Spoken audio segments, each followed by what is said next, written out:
headline. On Tuesday, we went to the front line of the Channel migrant crisis.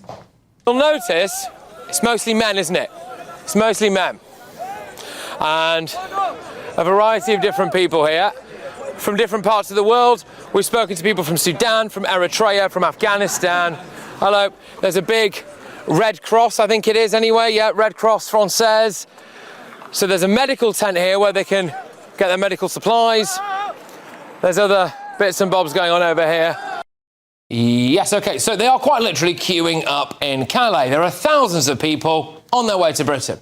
I stand before you today, currently stood in the middle of an illegal migrant warehouse full of young Sudanese men, some of whom have just done the call to prayer down there. And then if you were to just cast your eyes upwards slightly and to the left, you will see an overhanging warehouse full of more Sudanese men.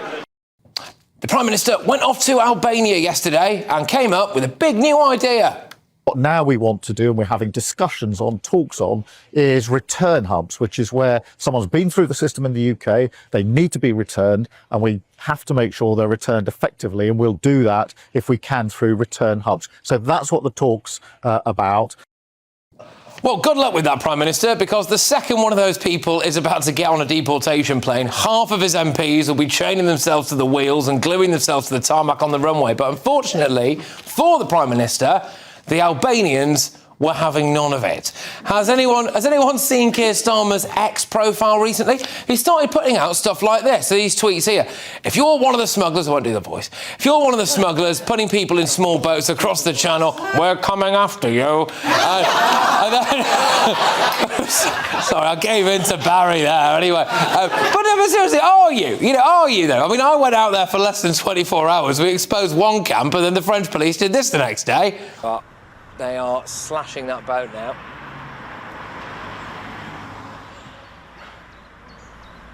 So, it is proof that the French do actually do something with our money, to be fair, isn't it? That boat has been slashed. Yes, I must say I resisted the urge to slash that boat myself, but anyway. And then the Prime Minister says this: I've already returned over 24,000 people with no right to be here, and I won't stop there. Rubbish. He's actually deported about 6,000 people, the rest left voluntarily. And I hate to break it to you, Prime Minister, but the lads from Sudan aren't scared of you. If they try to send me back to my country, no way. They will find no way them to find that if they want to deport me back, there's no way their people should go and pick the people from. Yeah, I would just like to point out there I was also stood in a little bit of a hole, right? He wasn't. He was a big lad, but he wasn't. Anyway, the news tonight is this: Keir Starmer has said that he'll do a head-to-head debate with Nigel Farage. So I'll reiterate that: Keir Starmer has said he will do a head-to-head debate with Nigel Farage. Nigel Farage has said he's up for it. But why wait until the next election? Why wait? Who wants to see Farage versus Starmer on this show?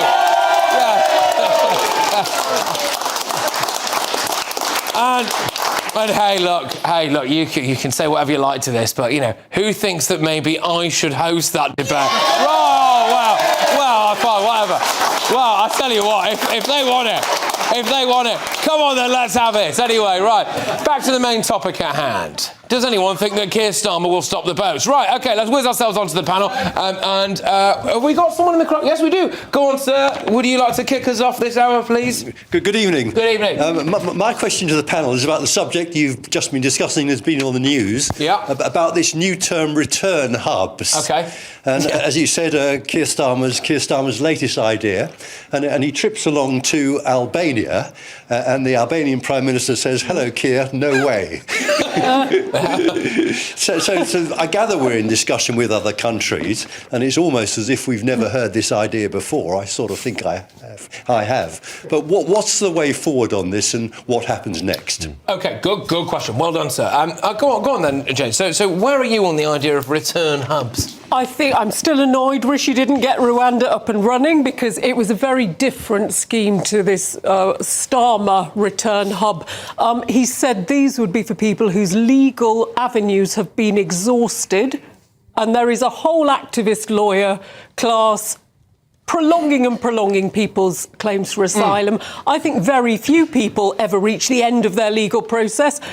So Rwanda would have been getting people off planes or off boats onto a plane to Rwanda, processing them there and then leaving them to build their lives in Rwanda. But that's a calumny against Rishi Sunak, because Rishi Sunak did get it up and running. He actually managed to get 4 people to Rwanda, and it cost over £300 million. And it was only ever going to be 300 people a year that went there. So the idea that this was going to be some wonderful solution... It wasn't limiting. And they interviewed people before the election on the north coast of France saying, we don't want to go to Rwanda, we're waiting for Labour. We're waiting for a Labour government. So Rwanda, it wasn't limited to 300 people a year. It was. I'm sorry, it was. No, that was the deal. That was the deal they did with Rwanda. It could have been expanded, and also it could. And people did not want to go there. People in Calais were saying, we are not going to risk it, we're going to wait. People were going into the Republic of Ireland because they didn't want to go to Rwanda. Sadly, the amendments I supported weren't put through, and the legal challenges would have come. If Sunak had thought that the Rwanda scheme was going to work for 1 second, he would not have called the election when he did. He would have waited, he would have got it working, and then he'd have said, look how wonderful I am, re-elect me. And he didn't, because he knew it would never work. His scheme, it was Boris Johnson's, that's why I don't think Rishi Sunak believed in it. And I think, listen, the Prime Minister again has had a bad week. I'm getting bored of it now. He's had a very bad week. He's just... Aren't you here to sort of defend the Prime Minister? No, I'm here to speak for me. I think the idea that he's going to debate Farage at the general election is laughable. He won't be the leader by then. He won't be the Prime Minister by then. It's totally... No, hang on. It could be David Lammy. So, on a serious note, on a serious note of how we stop this, and this is something I think me and Barry probably discuss weekly at the moment, is the idea of return hubs don't work because people are already here, exhausting their legal options. You need to stop people getting here in the first place. And I've long advocated to you and other people the idea of processing centres offshore. Yeah. It's a totally separate thing. And what you do is you please the left side of your base as a Labour Party because it is technically a safe and legal route. You also please the public who believe in national security and want to feel safe. So rather than having people who are maybe fleeing persecution, you've got economic migrants on their coattails, coming with them, throwing their passports in the Channel, pretending they're from Afghanistan or wherever else, lying about who they are. We don't know who these people are and we can't differentiate.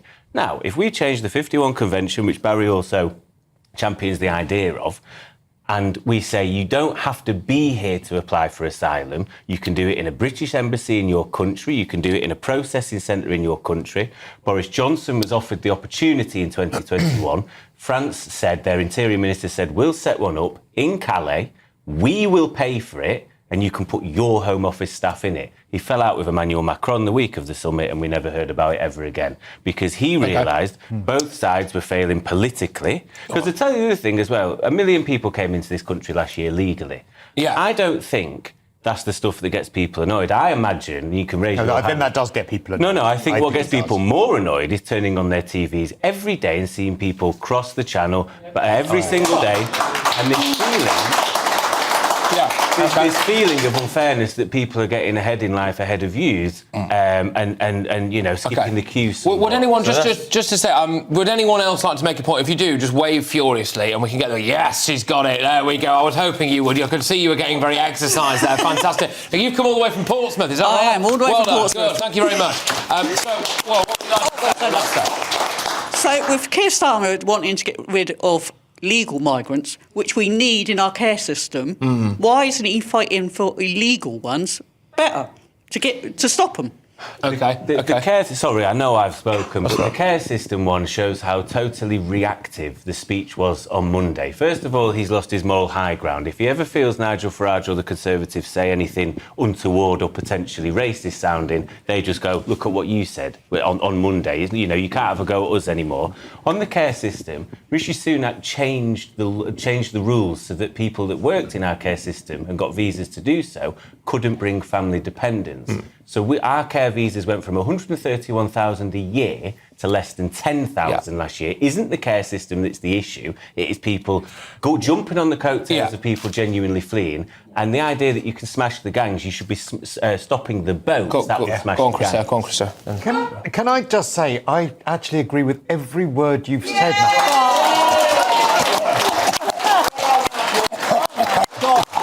Sorry. That was awful. I mean, I actually agree with the return with the offshore processing centres. Agree with all of that. I also I love the idea of them being called return hubs, like Amazon or something. Yeah. Am I going to get a text when someone comes? Oh, I'm sorry, there was no one in to accept your return at the moment. It's going to be resent somewhere else. We've left it in a bush. And one more other point as well. Can we just give you a round of applause for your sterling journalism this week? No, I mean it. Because also, you didn't go there to just actually be aggressive to people. You just spoke to them and found out exactly where they stood on things. And I think that actually, by doing it that way, you got way more out of people. Oh, thank you. You're an amazing journalist, and I can't understand your handwriting here as well. What did you tell me to say? Thank you. Well, one thing I will say about that trip there is that we have given the French, roughly speaking, about £1 billion. And I could not see a single shred of evidence as to where that has been spent. Well, I went to a couple of places that were the hot spots for where the boats come off along the stretch of 72 miles of coast. And I could not see a single bit of evidence of, like, a proper fence, really, or them being able to police the river. I mean, it was mad. It was insane. And then the next day, they obviously shut down one of those migrant camps. And I don't really necessarily think that was a coincidence, but why can't we do more of this? It is possible to stop the boats. You just have to actually do something, I think, really. Yeah, I partly agree with what Matthew said, but the fact remains far more people could claim asylum than we could possibly ever accommodate. There are so many people in the world who could legitimately claim asylum, and I think it is an argument for developing countries to accept people and for us in the West to love bomb those countries, educate people, build the economies. Those people that I was speaking to there had come across, many of them, even places like Bulgaria, Serbia, often through Turkey, Greece, Italy, etc., etc., etc. Why is it our responsibility now? Why can't it be any of those other countries? No, look, and this is the other part of what Matthew was saying, because we do need to change the 1951 Convention, because that was created at a time, and in fairness, it was the UK that was leading the creation of that convention. And because we said that if you have a well-founded fear of persecution, you can go to another country, and given that we were a signatory, we weren't thinking that people would just cross on land, because we're an island, so they couldn't. So it was always clear that we would accept asylum seekers. But Jane's point is absolutely fundamental here. And that is, there are more people in the world who would like to live in a developed country, and actually probably more people in the world who do have a well-founded fear of persecution in their own country than developed countries can accommodate. But true, the point then is, for those countries which are underdeveloped, those countries that are poor, why is it, and Matt talked about the loss of the moral high ground, why is it that we said that we would increase the aid budget from what the Tories had cut it at 0.5 to 0.7, and we cut it by a further 40% to 0.3% of our GNP. So that's, if you want peace, if you want stability, but so money to Rwanda is a good make sure thing. that people in those other countries can live. I do find it a little bit depressing that our two options are either accept everyone from all over the world into our country or pay to make their country better. I find that a bit, why have we got to do all of this? But anyway, talking of things that were